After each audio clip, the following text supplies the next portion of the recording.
그래서 그 뒤로 이제 앨범을 내시고 이제 언제 접으셨어요? 가수 활동은? 한 10개월 했나? 네? 한 10개월? 10개월. 네. 하다가 보니까 이제 그때 이제 그 MBC의 저 논스톱이라는 시트콤 있잖아요. 네. 거기에도 가끔 이제 PD 분이 나오라 그러더라고요. 그거 나가서 거기서 이제 약간 뭐 가수도 오디션 보는 중에 한 사람, 네네. 아니면 나이트 클럽에서 여자 꼬시는 거 한 사람, 뭐 이런 거 필요할 때 가끔 거기도 나가서 엑스트라. 네. 거기서 나오기도 했었죠. 그러다가 사실 그 당시에 이제 독립군무상 가수라고 자기가 제작하고 자기가 PR도 하고 하는 독립군 가수들도 많았어요. 트로트 가수들 중에. 그런 것처럼 지금도 저도 많습니다. 지금도 많지만 네. 저도 매니저를 하면서 지금 이제 현재 뭐 한가빈 매니저 하지만 한가빈 CD를 주면서 감독님이나 어떤 기자분들한테 홍보를 할 때 이거 좀 부탁한다라고 하는 거는 뻔뻔하게 할 수 있어요. 근데 내가 날. 저 좀 써주세요. 이 말이 정말 힘들더라고. 중이 제 머리 못 깎는다는 게. 그게 가가지고 다르구나. 감독님 저 노래 한 번만 틀어주세요. 저 한 번만 이게 정말 쉽지 않다는 걸 그 독립군 가수들 정말 고생 많아요. 그분들한테 저는 박수를 치고 싶어요. 정말 스트레스도 많이 받을 다른 텐데. 얘기군요. 본인 네. 노래, 본인 거를 하느냐? 네. 제가 같이 있는 가수를 해주냐는. 정말 다르더라고요. 네. 정말 대단하신 분 같아요. 그래서 하다가 도저히 이 정도면 됐다. 그래서 이제 꿈을 접고, 이뤘다. 접고 다시 또 매니저를 또 시작했죠. 네네. 네. 근데 하면서 그 트로트는 그 당시에 지금은 이제 트로트 붐이지만 네. 그 당시에는 트로트가 붐이 아니었었어요. 그래서 네. 이제 박상철이라는 가수를 하게 됐죠. 박상철 가수 꽤 오래 하셨죠? 그것도 한 2년 정도 했나? 네. 자오가란 노래 제가 또 자오가. 예. 제가 이렇게 박상철 가수는 좀 뭐 좀 말이 좀 있었잖아요?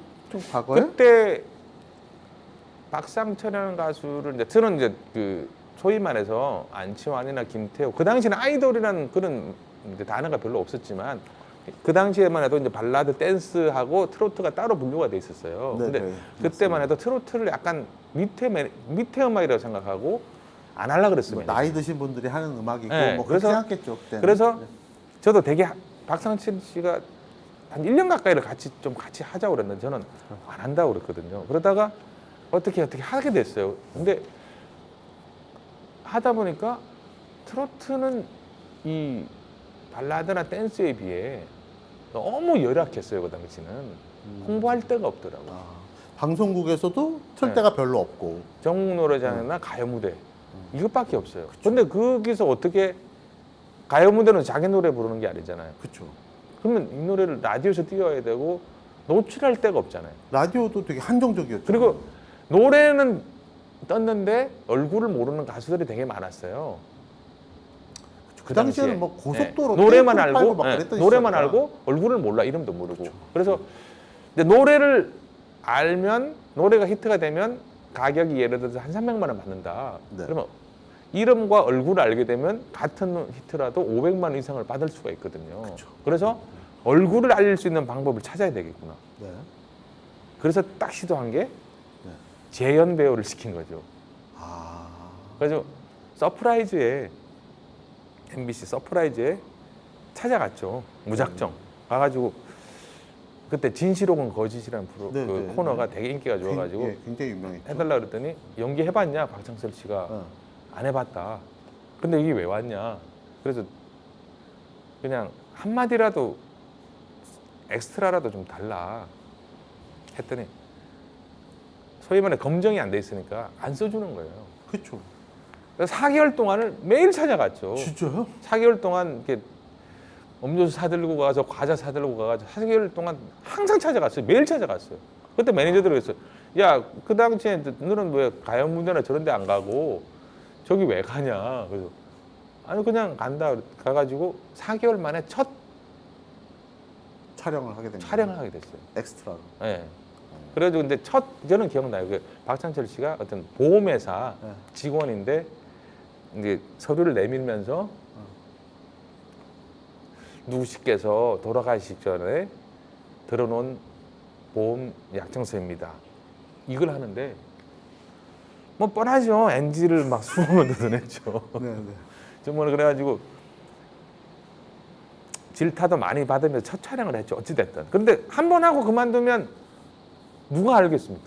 그래서 또 그 주부터 매일 찾아가죠. 매주 찾아가서 작은 역할이든 무슨 역할이든 계속 했죠. 그런데 또 상철 씨가 또 강원도 삼척이 고향이라 사투리가 나오잖아요. 사투리 때문에 그것도 참 고생 많았어요.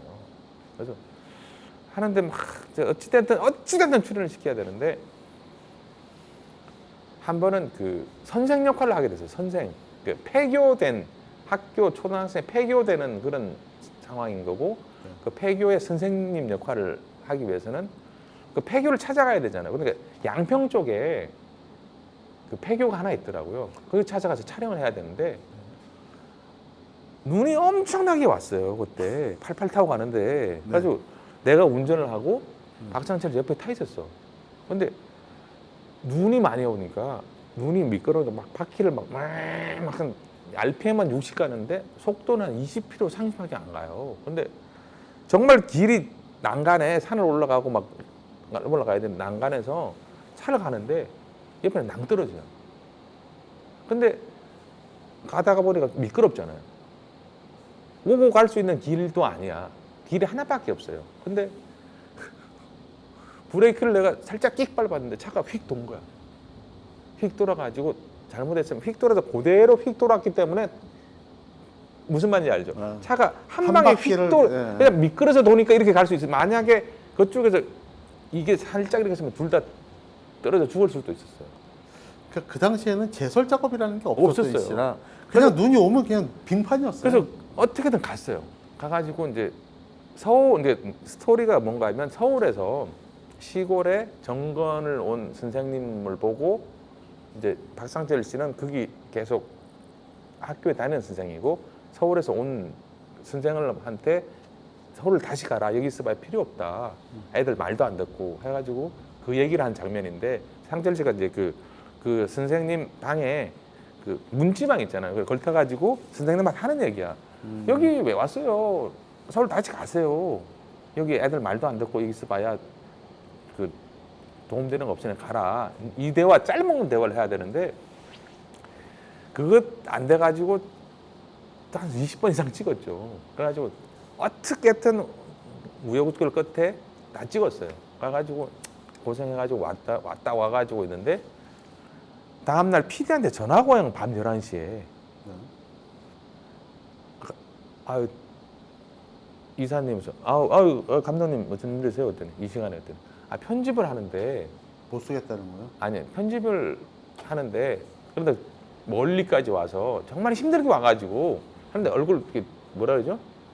줌 풀샷 말고 얼굴을 가까이 찍는 이거 하나 한 카트 내보내야 되는데 대사를 하는데 눈알이 왔다 갔다 해가지고 그 시선을 그냥 보고 어떻게 이렇게 해야 될지 모르는구나. 해야 되는데 시선 처리가 안 되는 거죠. 눈알이 왔다 갔다 시선 처리가 안 되니까 편집을 하다가 안 돼가지고 너무 짜증 나가지고 담배 한 대 피면서 나한테 전화를 한대. 그래가지고 어떻게든 그거 좀 내보내 달라고 그까지 고생했는데 해가지고 어떻게 겨냥해가지고 한 1초, 2초 정도 나왔어요. 이게 줌 카트라 그러나요? 그거 하나 나왔어요. 나머지는 풀샷으로 당하고. 그런 경우도 많았고 또 그래도 그게 도움이 됐을 것 같아요. 그리고 엄청나게 도움이 됐죠. 그리고 연기를 못 해가지고 차라리 어색한 연기 때문에 사람들이 너무 못하니까 짧게 나왔지만 연기를 너무 못하니까 사람들이 각인이 된 것 같아요. 그래가지고 이제 상철 씨가 조금 알게 됐죠. 500만 원짜리로 만드셨네. 그렇죠. 그리고 어떨 때는 이제 일반인들 잘 모르니까 가요무대 녹화를 가잖아요. 그러면 사람들이 관중들이 있어. 저분은 탤런트 아니냐. 탤런트가 가수는 또 하네 이런 느낌이었어요. 가수 박상철이 아닌 부업으로 하는 게 아니라 배우가 노래도 하는 이런 느낌이었어요. 그러다가 장윤정 있잖아요. 장윤정 씨. 장윤정 씨도 제가 넣어줬죠. 거기에 고정으로.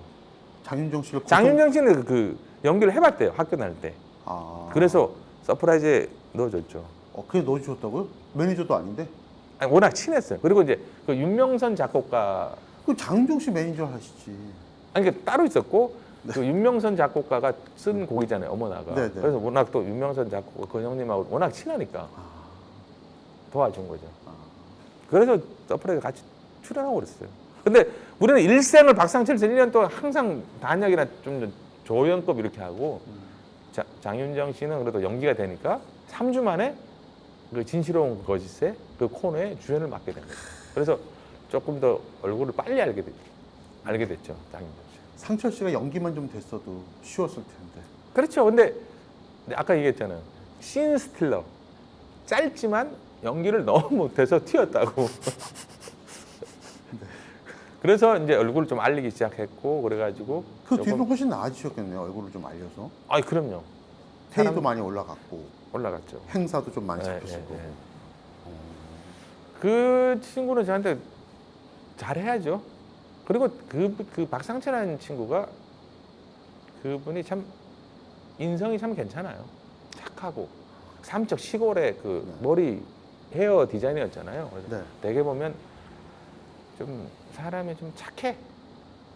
근데 왜 이렇게 요즘에 욕을 먹고 있죠? 계속? 그런 개인사기 오랫동안? 때문에 뭐 욕먹는 거는 저도 이해를 못 하겠어요. 그 개인사인데 그리고 그 친구가 이렇게 약간 악향이나 이런 그 그림에 나오는 그게 저는 절대 아니라고 봐요. 아, 그렇게 할 사람도 아니고 위인도 아니고 저는 이 방송이지만 저는 정말 제 이름을 걸고 얘기할 수 있지만 절대 그런 사람 아닙니다. 그리고 되게 착해요. 그리고 누구한테 뭐 폭행한다든가 이런 짓 절대 못하는 사람입니다. 근데 아무튼 그렇게 지금 뭐 많이 알려져가지고. 근데 지금 그 친구가 다 무죄 받았어요.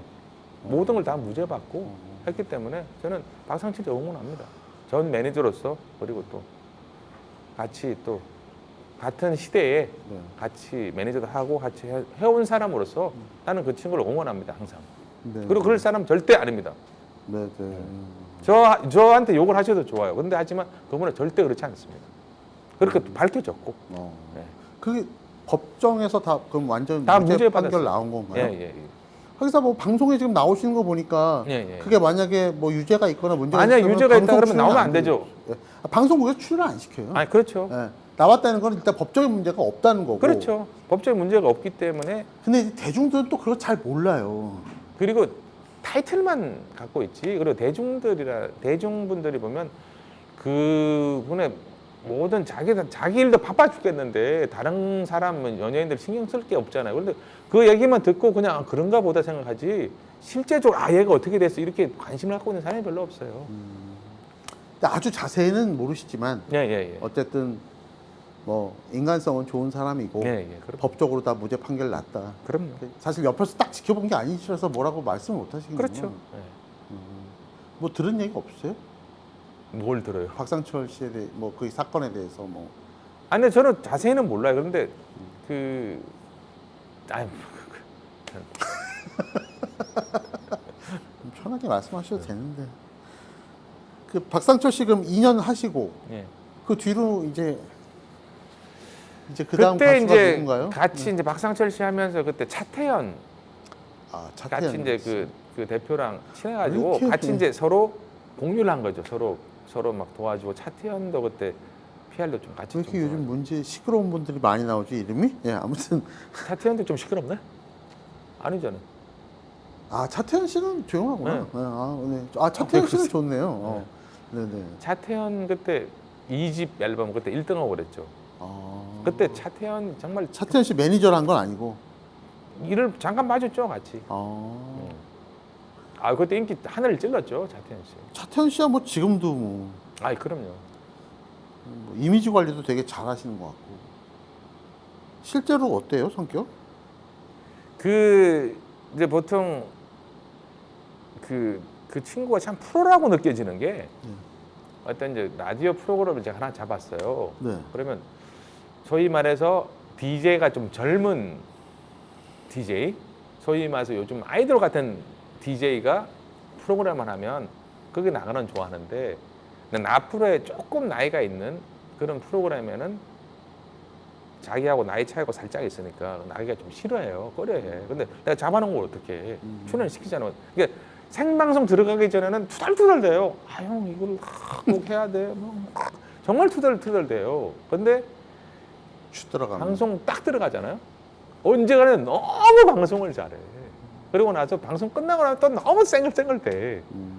들어가기 전만 아, 형 이거 왜 그랬어 하고 나서는 들어가면 정말 잘해요. 그래서 그렇게는 정말 프로예요, 프로. 그러니까 뭐 가수로서도 영화 배우 뭐 아이, 그럼요. MC 뭐 사실 그 당시 MC도 많이 보고. 네, 뭐 최고였죠. 정말 다방면에서 네, 네. 맞아요. 제가 그런 누구랑 잠깐 헷갈렸는데 아무튼 네. 아, 그때 정말 최고였어요, 그때. 아, 그러면 그 뒤로는 이제 어떻게 쭉 사셨어요? 그렇지만 자태에 다음에 또 누가 했었지? 하도 오래다 보니까 이제 이제 누구 하셨는지도 모를 정도로 많이 하셨구나. 하실 정도로. 차태현 다음에 누구 했었지? 차태현 다음에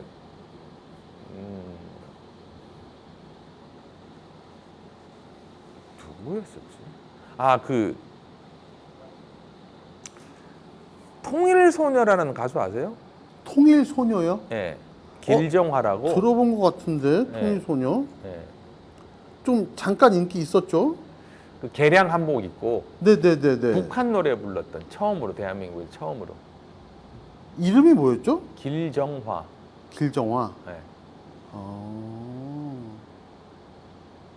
그 친구를 하셨구나. 예. 근데 그 친구가 이제 휘파람이라는 노래 아세요? 북한에? 알죠? 그 노래가 북한에서 가장 인기 있는 노래잖아요. 네. 근데 어느 날 하루 이렇게 했는데 그 탈북자 친구가 한 명 있어요. 제 친구 중에. 네네. 그 친구가 그 정치범 수용소에 요덕이란 데서 4년 동안 수감됐다가 탈출해서 한국에 이제 네. 온 그런 네. 친구가 친구가 있는데 네.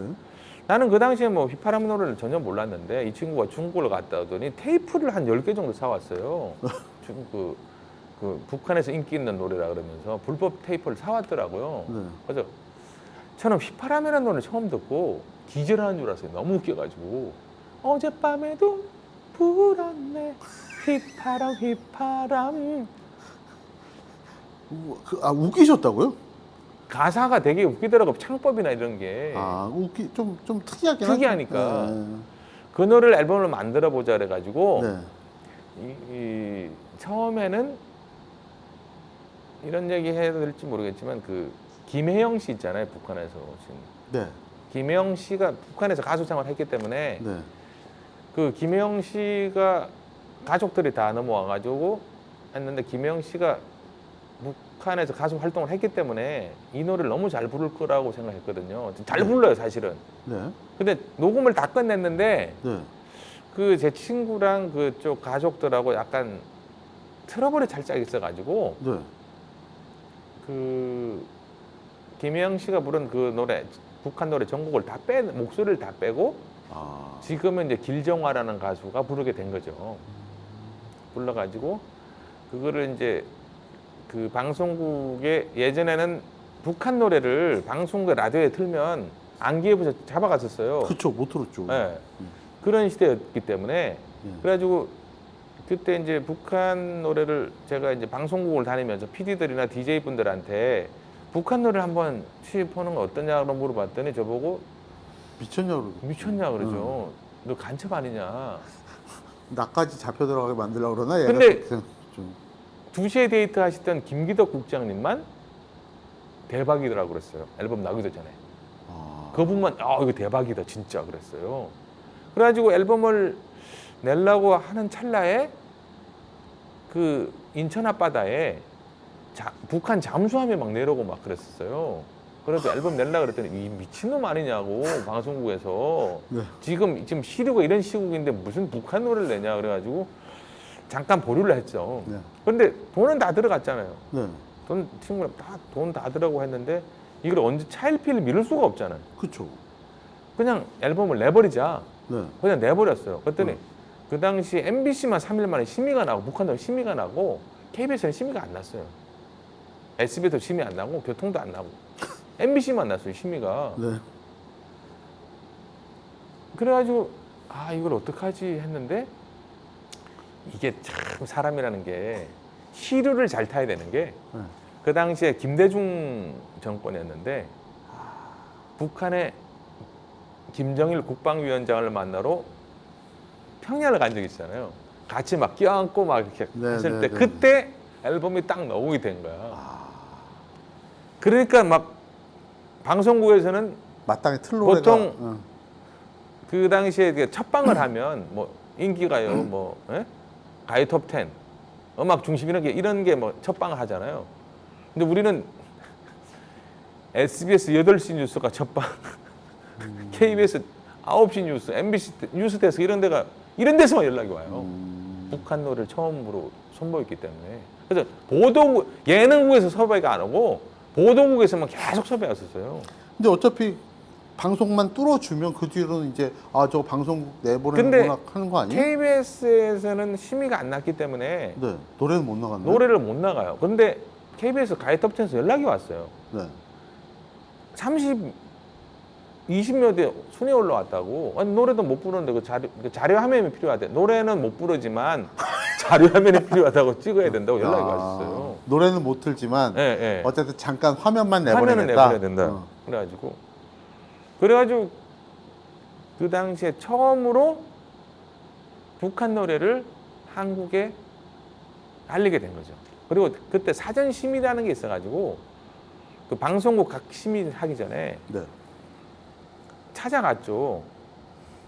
이게 저작권이 북한에 있으니까 그래서 청사를 찾아갔죠. 통일부를 찾아갔죠. 통일을 찾아가서 이 노래를 하고 이렇게 앨범을 취입하고 싶은데 어디서 허락을 받아야 되냐 그랬더니 그런 경우가 없잖아요. 그렇죠. 저쪽으로 가보래. 또 저쪽으로 갔어. 이거 어떻게 해야 되냐 그랬더니 저쪽으로 가보래. 몇 번 왔다 갔다가 안 갔어요. 그냥 내버렸어요. 그냥. 뭐 그런 사례가 없으니까. 그래서 북한 노래를 처음 우리나라의 한국에 정착을 시켰죠. 그런 또 역사를 가지고 예, 있구나. 예. 그 좀 나름 그래도 괜찮았죠. 휘파람. 그 뒤로도 인기. 그게 이제 한계가 있더라고요. 그때 이제 뭐 북한에서 유명했던 노래 휘파람, 뭐 여성은 꽃이라네, 뭐 이런 노래도 있고 뭐 그때 앨범을 다 북한 노래로 채우시지 않으셨죠? 거의 다 채웠어요. 아 북한 노래로? 예, 2곡 정도만 신곡 아, 하고 나머지는 다 북한 노래였어요. 그래서 일부러 통일 소녀라고 이렇게 예, 예, 하셨구나. 근데 생각만큼 처음에는 막 앨범이 갑자기 불티나게 잠깐 나가더니 네. 멈추더라고요. 노래가 근데 크게 아무래도- 재미는 못 봤어요. 어쨌든 그분 통일 소녀 매니저를 쭉 하셨고 그것도 이제 하다가 이제 네. 또 이제 재미 크게 못 재미 보니까 크게 못 보니까 또 이제 또 또 다른 가수를 찾아 다른 걸 또 떠나는 찾아 거구나. 헤매야 되잖아요. 그때는 소속이셨어요? 아니면 개인 프리였죠, 프리. 프리. 프리로 매니저로 그렇게 많이 했죠. 그래도 하고 제 앨범도 냈다가 뭐 그러니까 사람들이 그러죠. 쟤는 무슨 지 앨범도 냈다가 북한 노래를 하지 않나? 약간 독특한 것만 한다고 그랬어요. 매니저들 사이에서. 그러네요. PD들이 네. 좀 특이한 놈이라고 그랬죠. 또 어디로 떠나셨나요 이제? 그러다가 이제 바나나라고 남자 듀엣 그룹을 제작을 했죠. 바나나요? 예. 팀 이름이 바나나였어요. 남자 아이돌 출신이었는데 그 두 명을 가지고 트로트를 만들어서 활동을 한참 했죠. 제작을 해서. 네. 예. 그 누가 그러면 제작사? 제가 제작을 했죠. 지금 아이돌 아예 키우시려고 트롯 예, 예. 그래서 바나나를 만드신 거네요 예, 예. 그룹을? 만들어서 방송도 참 많이 시켰어요. 시켰는데 검정 가방이라는 노래가 있었는데 많이 시켰는데 생각만큼 잘 안 되더라고요. 그러다가 또 박진광이라는 가수도 했었고 네. 그 MBC 그 김범용 박진광의 친구야라는 노래 아세요? 듀엣곡? 네네네. 그 박진광. 아. 네. 그 MBC 그 영웅시대라는 드라마의 OST도 깔고 했었어요. 약간 두꺼운 목소리. 떠나지 네네. 말라고. 그분도 해군 홍보단 선배예요. 해군 짱만 했죠 그 잘하셨다. 노래. 정말 힘들어. 그 또 파도란 노래 피아할 때가 제일 힘들었어요 정말. 그때 돈도 많이 들어갔는데 안 되더라고. 안 되는 거는. 이게 참 어느 곡이 어떻게 뜰지는 네. 사실 정말 모르는 것 같아 잘. 그래서 이제 하다가 지금 하는데 한갑이라는 가수, 그 이제 몇 년도에 만난 건가요? 그게 벌써 지금부터 한 6, 7년 전이니까 그때 이제 만나서 이번 앨범이 안 되면 매니저 이제 접어야 되겠다 생각하고 네. 이제 뭐 계약을 해서 좀 홍보하고 있습니다. 그래서 그때 그 미스트롯 나오기 전에 미스트롯 이런 게 트로트가 붐이 아닐 때 네. 어떻게든, 왜냐면 이제 이 가수가 안 되면 저는 이제 매니저 그만두려고 생각했기 때문에 그 당시에 이제 그 노래교실이라는 곳을 찾아가서 이제 홍보를 많이 했었어요. 왜냐하면 어떻게든 알려야 되니까 노래를. 그래서 노래교실도 눈만 뜨면 한 3, 4개월 동안은 눈만 뜨면 노래교실 찾아갔었어요. 찾아가지고 노래 홍보하고 거기서 가르치고. 근데 노래교실 접촉하면 네. 사실 노래교실도 요즘에 텃세가 있어서 아무나 이렇게 잘 안 내보내준다고 그러더라고요. 처음에 그냥 노래교실 선생님들한테 전화를 했죠. 전화를 해가지고 한가변은 가수인데 신인 가수 매니저인데 네. 우리 좀 그게 이제 월화수목금 일주일을 다녀요. 오전 오후 이렇게 해가지고 네. 투어를 하는 네. 형식으로 네. 이제 노래교실 강사님이 예를 들어 한가변 꽃바람을 가르쳐 놓으면 네. 그 다음 주 나가서 노래를 부르면 그분들이 다 노래를 달잖아요. 그러니까 되게 가수들 되게 고맙죠. 네. 그런 식으로 하는데 전화를 했더니 아우 신인 가수들은 조금 스케줄이 많아서 쉽지 않대요.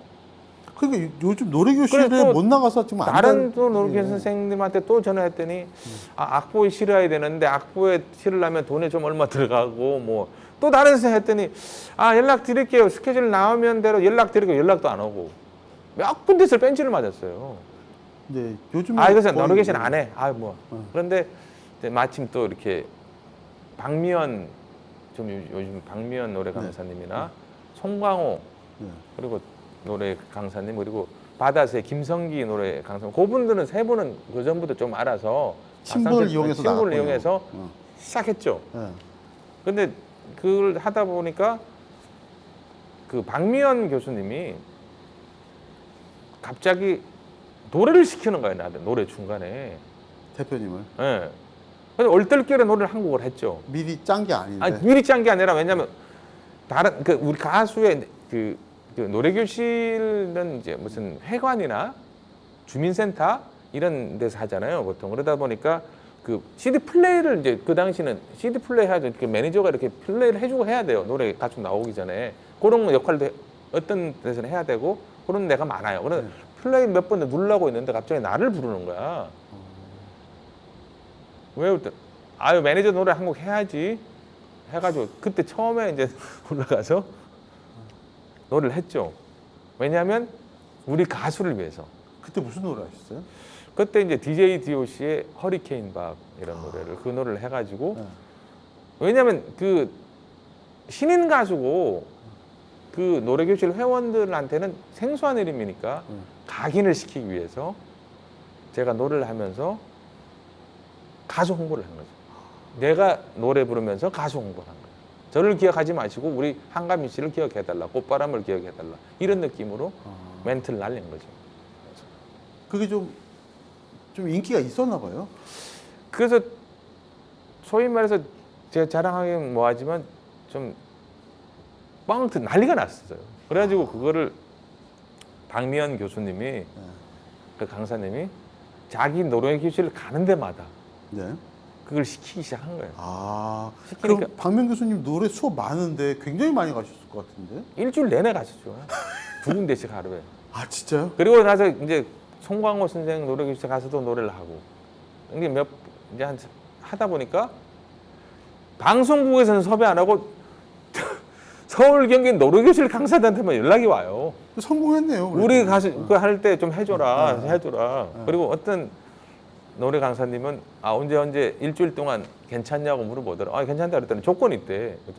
노래교실한테 무슨 조건이 있나요? 그랬더니 대표님도 노래 한 곡 하는 걸로 해가지고 좀 출연해달라 그래가지고 가는 것마다 했죠. 그러다 보니까 이제 그 한가빈을 노래를 더 확실하게 인식을 시켜주고 네. 그 또라이 매니저 같은 분이 노래도 한다 이게 이제 퍼지기 시작해가지고 한동안 노래 교실에 거의 뭐 노래 엄청나게 다녔죠. 몇 번 하셨어요 노래 대충? 기억도 안 나요. 하도 많이 해가지고 요즘에는 안 다니시나요? 지금은 이제 안 다니죠. 아 그때 벌써 한 5년, 5, 6년 전이니까. 이제 지금쯤 한 번 또 도실 때 됐는데 아 근데 지금도 체력도 안 되고 또 약간 그런 문제도 있어요. 이걸 또 저희가 요청을 안 들을 수가 없는데 아이 그거는 아니야 그래도 자, 제가 준비를 했습니다 마이크를. 처음에는 이제 네. 쑥스러운 척을 해야죠. 아 네. 아유. 그래가지고 오랜만에 만난 그녀 떡볶이를 너무 좋아해 마이클 잭슨 춤도 추시잖아요. 네. 찾아간 곳은 신당동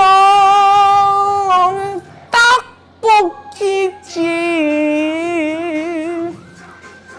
감사합니다. 네. 원래 이 곡을 많이 하셨어요? 평소에? 아 평소에 조금 했었죠. 준비된 곡 같은 아니 그거는 그걸 뭐 이렇게 노래방 같은 데서 네. 가끔 이제 흥을 띄우기 위해서 가끔 하고 그랬었죠. 네. 아무튼 참 그래서 가수를 거기서 노래 교실에서 팁도 참 많이 받았어요. 그 할머니들한테 아주머니들이 네, 아주머니들이 고생 많다고 팁도 주시고 심사위원당 분이 많이 들어왔죠 저한테. 그 노래 교실에 남자 가수들 가면 아주머니들이 팁 근데 많이 사실 들어준다고 또 그러던데? 그 노래 교실은 거의 99%가 여성분이잖아요. 네, 그쵸. 그 남자가 가면 인기가 좋지만 네. 여자 가수가 가면 박수 소리는 있지만 소리가 너무 약하죠. 약해요. 그래서 한가빈이 여자잖아요. 여자기 때문에 나이가 많든 적든 남자 가면 인기가 좋거든요. 그래서 제가 하면 이제 뭐 가수한테 팁을 안 줘, 나한테 팁을 주는 경우도 많았고. 대표님이 또 그만큼 네. 뭐 우통도 한번 까시고 하니까 보통 좀 까주고 해야 좀. 네. 뭐 아시는 것 같아 흐름을. 네. 그 포인트라는 게 있죠, 포인트. 네. 네. 그 되게 포인트를 잘 잡으셨고 팁 많이 받으셨을 것 같은데. 최고 받은 거는 어떤 한 분이 오시더니 나오시면서 이렇게 손을 뭐 이렇게 쥐어주더라고요. 아, 이거 보니까 5만 원인가 보다 했더니 한 30만 원을 주더라고요. 와. 깜짝 놀랐죠. 그래서 그걸 이제 좀 하다 보니까 네. 한 두 군데서 전화가 왔었어요. 네. 아, 한가빈 씨 매니저 되시죠? 아, 예, 맞습니다. 한가빈 씨 언제 이게 행사 스케줄이죠? 근데 그 영상을 봤는지 대표님하고 한가빈 씨가 묶어서 얼마나 드리면 오실 수 있냐고 행사가 몇 번 온 적이 있었어요. 그래서 가지는 않았는데 그렇게 가시죠. 연락을 몇 번 왔었어요. 가시죠. 예. 아이 그렇다고 지금 또 가수랑 또 아깝네. 그러면 지금 생각하니까 괜히 안 갔어요. 줄 때 갔어야 되는데. 아 그러니까요. 왜 안 가시오? 가시죠. 아 지금 같았으면 언제든지 연락 주십시오. 네. 아 너무 옵션으로 갑니다. 한가빈 씨한테. 네, 영상 처음 보고 너무 웃겨가지고 제가 깜짝 놀랐습니다. 네. 그리고 그 쑥스러워서 마치 갑자기 하시는 것처럼 하시는데 아 그렇죠. 그렇게. 너무 준비된 그 막 우통 까시고 막 이러니까 네. 야 저거 준비 안 되고 저렇게 아니 저는 그 우통을 배를 보여주려고 보여준 게 아니라 네. 그 저는 이게 안무가 따로 처음에 이렇게 짜여진 게 없어요. 할 때마다 달라요. 네, 할 그쵸. 때마다 다른데 어떻게 하다 보니까 이제 흥에 취해서 배를 한번 올린 적이 있었는데 네. 반응 박미연 강사님이 나한테 이러는 거야.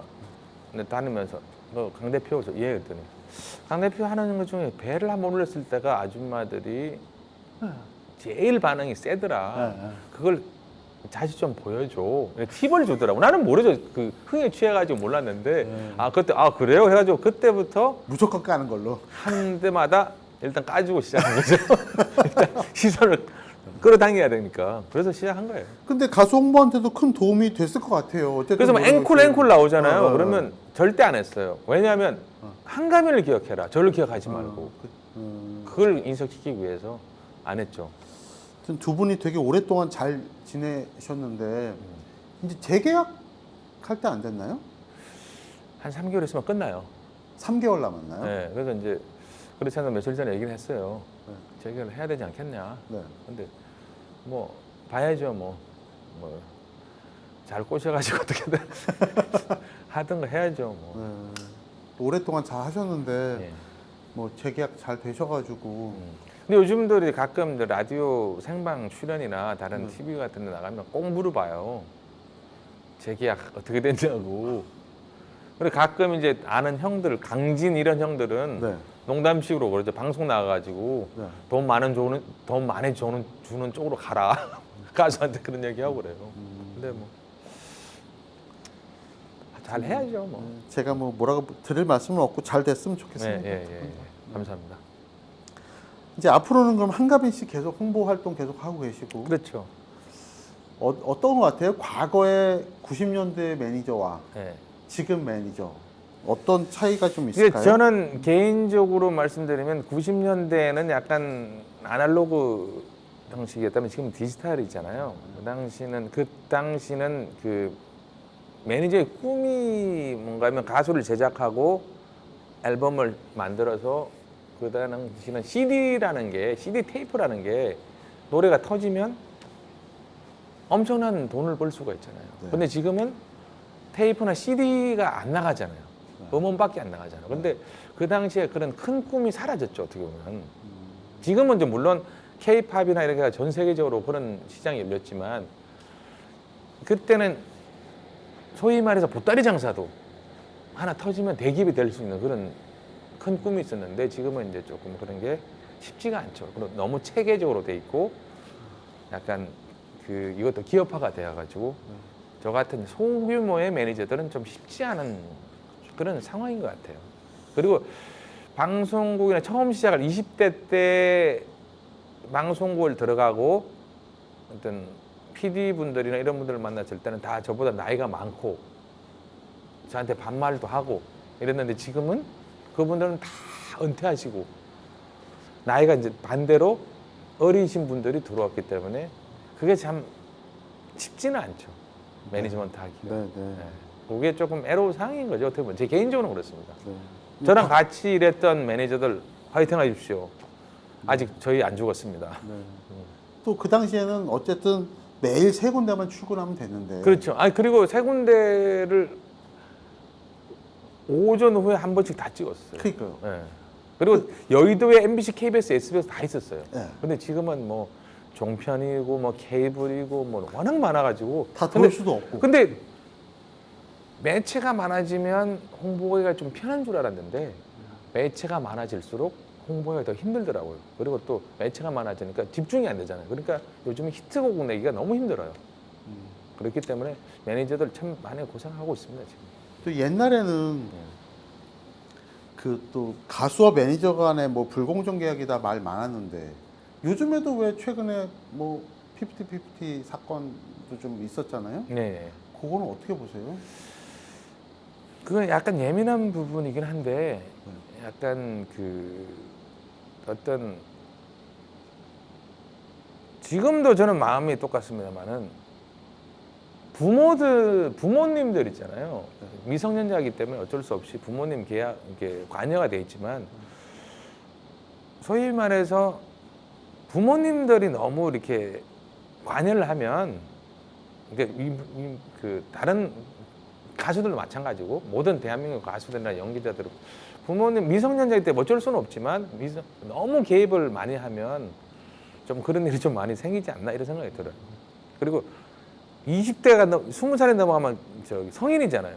성인 회사 대 성인으로서 엔터테인먼트 계약을 해야 되는데 꼭 보면 20살 넘은 사람들이 꼭 부모를 데려오는 연예인들이 있어요. 그 신인들이 그래가지고 엄마랑 뭐 하세요, 아빠랑 얘기하세요 이런 경우가 참 많은데 그거는 조금 아니라고 봅니다. 왜? 회사 다니는데 그러면 예를 들어서 어떤 기업 시험 보러 들어가서 회사 들어갔어. 회사 그거 안 맞는다고 부모 오라 그러지 않잖아요. 부모랑 얘기하라 그러지 않잖아요. 회사 들어갔는데. 연봉업자는 저희 부모님이 와서 하겠습니다. 그러니까 그러진 부모 않죠. 이모 내년 연봉업자는 부모님 하고 하십시오 이런 경우는 없잖아요. 네. 근데 약간 어떻게 보면 예민한 부분인데 부모님 개입이 좀 있어서 그렇지 않나 이런 생각이 듭니다. 최근에 문제됐던 일들은 부모님이 안 낀 건 없는 것 같아요 보면. 그 그리고 전에 일은 내 건도. 본인이 하는 거지 부모님이 방송 나가지는 않잖아요. 요즘에 이제 자식 보통 아이들도 한 명 이렇게 되다 보니까 그렇죠. 어떻게 보면 한 명이고 애지중지 또 하다 보니까 그런데 너무 그 관심과 이거를 심하게 하면 조금 아이들한테도 조금 그런 문제가 또 생기지 않을까 이런 생각이 들어요. 앞으로의 매니저의 직업은 어떨 것 같아요? 예전처럼 정말 자기가 뛴 만큼 열심히 뛴 만큼 성과를 거두는 경우가 참 많았는데 지금은 이제 체계화가 되고 약간 디지털화가 됐기 때문에 사실 매니저라는 직업 자체가 저는 사실 지금은 조금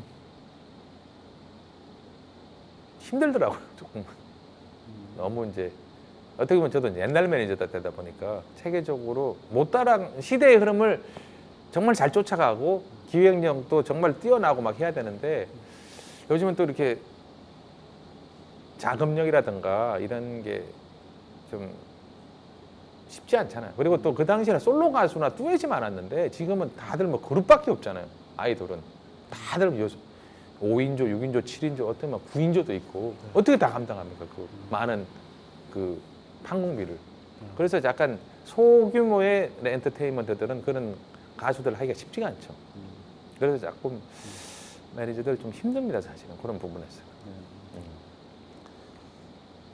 가수와 매니저는 어쨌든 공생관계라고 봐야 되는 거잖아요. 그렇죠. 어떻게 보면 가수도 매니저를 잘 만나야 되고 네. 매니저도 가수를 잘 만나야 된다고 봅니다. 저는.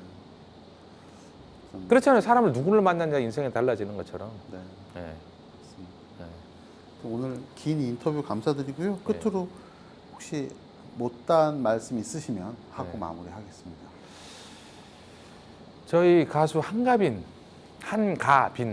지금 그 꽃바람이라는 노래로 활동을 하고 있는데 이번에 또 박상철 씨랑 듀엣곡 잘 살아봅시다라는 노래 또 발표했거든요. 많은 관심과 사랑을 좀 부탁드리겠습니다. 이번에 안 되면 참 힘듭니다. 저도 그렇기 때문에 재계약도 걸려 있고. 재계약도 걸려 있고 여러 가지 많기 때문에 여러분들 항상 행복하시고 한가빈 많이 사랑해 주십시오. 감사합니다. 네.